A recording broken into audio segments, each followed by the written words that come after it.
Unajua nini? Mimi huwa sipendagi dharau, na mtu ukinipa heshima na kurudishia heshima yako, ni vizuri sana kumheshimu mtu yoyote unayemuona. Sio mimi nakupa heshima yangu unanionyesha dharau. Oe, siku zote wanasema hivi, mpanda mabaya huvuna mabaya na mpanda mema huvuna mema.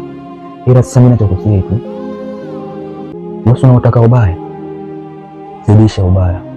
Mwenyezi Mungu aliyeniumba mimi akakuumba wewe, hiyo unasahau.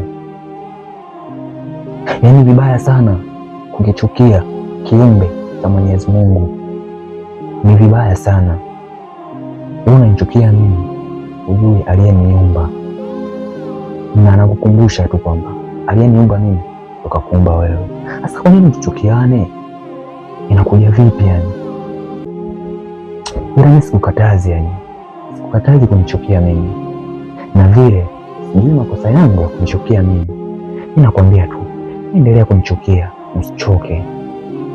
Mwenyezi Mungu aliyeniumba mimi yuko na mimi.